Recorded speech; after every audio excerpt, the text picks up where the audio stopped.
Across the region, communities face tough choices about how to use their land. Many people want change, but planning that change can feel overwhelming.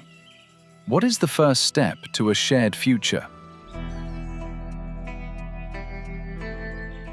The first step is for all interested parties to come together and set a clear objective. For us, it is to sustain and restore farmland in our region. First step, objective. Think of the objective as the destination. All the interventions and outcomes we will see today are part of the journey to get there. The strategy starts with a shared objective. But of course, saying where we want to go is much easier than actually getting there. That's why, alongside the planning steps, we will peek into a community to see how certain processes could play out on the way to a tangible, real-world objective. When developing a pathway, we imagine the future as though it is already unfolded, so we can consider the consequences and plan ahead. Trying to get crops from this plot was a struggle. It used up all our savings. So I thought, why bother? Leaving it be actually saves me money. Okay, now we start to understand why achieving our objective is so difficult. There are many obstacles, such as the one explained by the farmer, that we need to overcome.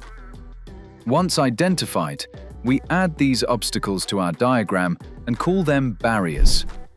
When we clearly see the barriers, it is easier to find interventions that neutralize them. Achieving the objective involves changing long-established practices, which isn't easy, especially when people are not sure what the future will bring. To stop abandoning land, landowners need to find real options, and step by step, bring unused land back to life.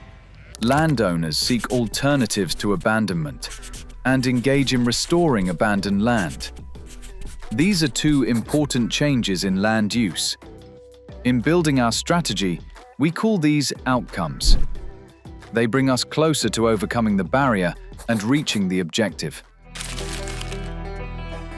This land is useless. The yield's poor and the location's no good for anything. No one wants to buy it, and I've got enough to deal with. I'm not wasting time on it. I will invest in restoring my plot when they show me real results. Otherwise, it would be a waste of money. In many cases, land abandonment isn't neglect, it's an economic decision.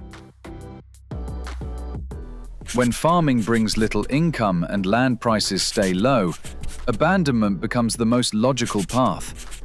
These are the barriers blocking progress toward our outcomes. We need to address them to move forward.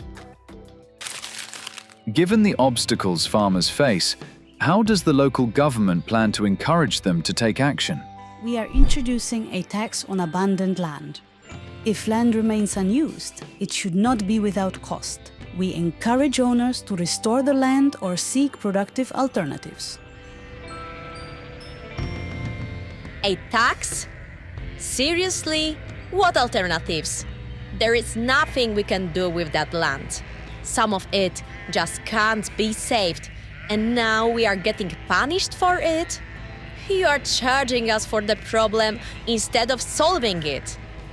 The municipality is introducing a tax on abandoned land, meant to push landowners to sell their plots or find a productive use for them. This is an intervention, a focused action designed to shift things toward a better future. But not every piece of land has clear alternatives. The tax creates financial pressure without offering real options. In our diagram, we call this an undesired consequence. It happens when a well-intended action brings in more challenges. The tax is just one tool. What we really want is to encourage landowners to find new ways to use their land, like agritourism or solar panel fields. Land can do more than grow crops. It can generate income and bring value to the whole community.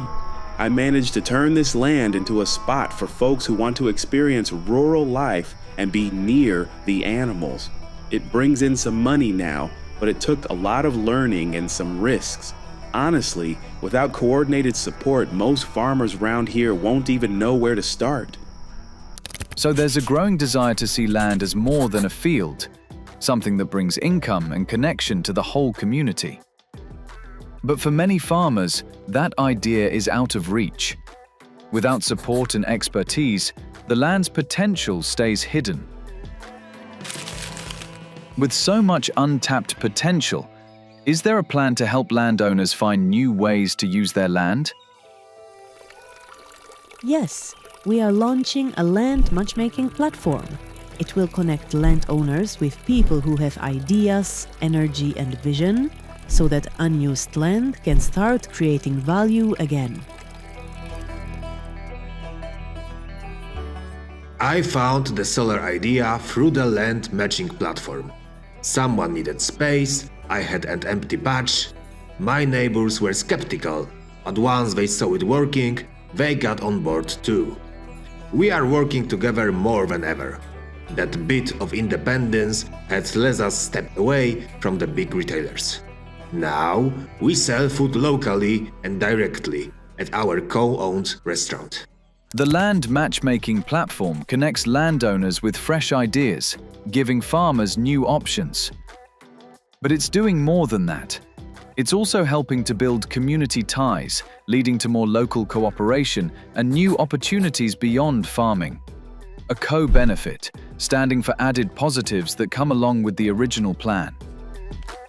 What we see aren't just isolated actions.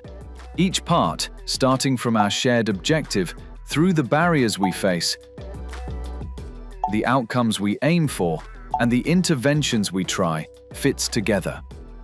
They shape a strategy for moving forward.